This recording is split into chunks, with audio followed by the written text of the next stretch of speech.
क्या आपके साथ भी होता है कि आप जो पढ़ते हैं याद नहीं रह पाता है? कितनी भी चीज़ें याद की लेकिन वो भूलने लग जाते हैं। हमारे दिमाग में दो तरह की मेमोरी होती है, एक शॉर्ट टर्म मेमोरी, एक लॉन्ग टर्म मेमोरी। जो चीज़ें हमारे बार बार काम में आती रहती हैं वो हमारी लॉन्ग टर्म मेमोरी में सेव हो जाती है और हमें याद रहती है। लेकिन जो हमें बार बार काम नहीं आती, जैसे हम कुछ पढ़ते हैं तो पढ़ते वक्त क्या है कि हमारे दिमाग में एक चीज़ सेट होती है कि बस इस साल ही तो पढ़ने, आगे तो कोई काम करना नहीं है। और वो एक शॉर्ट टर्म मेमोरी का काम हम करते हैं। तो जैसे जैसे हम उसको कुछ दिन के लिए रिपीट नहीं कर पाते तो भूलने लग जाते हैं। और हमारे माइंड का एक फॉर्मेट है कि जो भी चीज़ें हम पढ़ेंगे, अगर वो 2 दिन 3 दिन काम नहीं आई तो धीरे धीरे करके वो डिलीट होनी शुरू हो जाती है। और जो काम आनी होती है तो लॉन्ग टर्म मेमोरी में सेव हो जाते हैं, लेकिन शॉर्ट टर्म मेमोरी में से तो वो चीज़ हटनी हटनी है, या तो डिलीट हो जाएगी या लॉन्ग टर्म में जाके सेव हो जाएगी। क्या करें कि वो लॉन्ग टर्म में रहे? इसके लिए कॉलेज में 2 ग्रुप बनाए गए बच्चों के। एक ग्रुप को कहा गया है कि आपको जो भी पढ़ाया जा रहा है उसको बाई हैंड रिटन डाउन करना है, कागज़ पेन लेकर के पूरे तरीके से नोट्स बनाने। दूसरे ग्रुप को कहा गया कि भाई ये आपको खाली लैपटॉप पे टाइप करके और वो सेव करना है। दूसरे ग्रुप ने जल्दी काम किया, पहले ग्रुप को टाइम लगा, क्योंकि लिखने में जब हाथ से लिखने लगते हैं तो टाइम लगता है।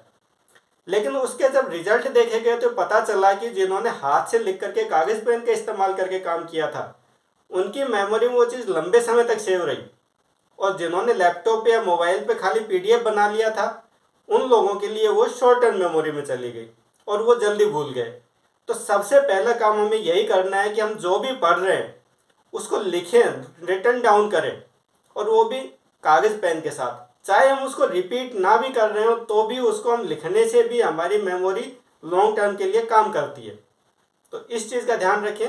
दूसरा एक तरीका होता है कि आजकल क्या हार्ड वर्क तो सब भी कर लेंगे, उसके साथ में यदि स्मार्ट वर्क भी कर लिया जाए तो जल्दी काम करता है।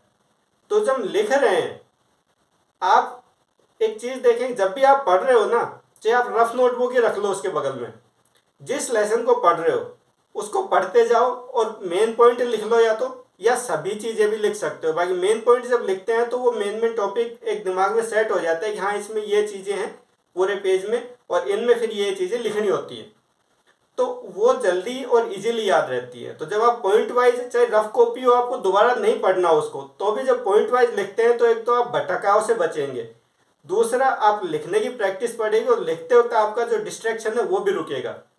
तो इससे आपकी मेमोरी ज़्यादा शार्प रहेगी। अगर आपको ये पसंद आ रहा हो तो आप इसको लाइक करें, शेयर करें और चैनल को सब्सक्राइब करें। नहीं भी करेंगे तो कोई बात नहीं, लेकिन आपके साथ यदि किसी और का भी फ़ायदा हो जाए तो क्या बुराई है। Thank you.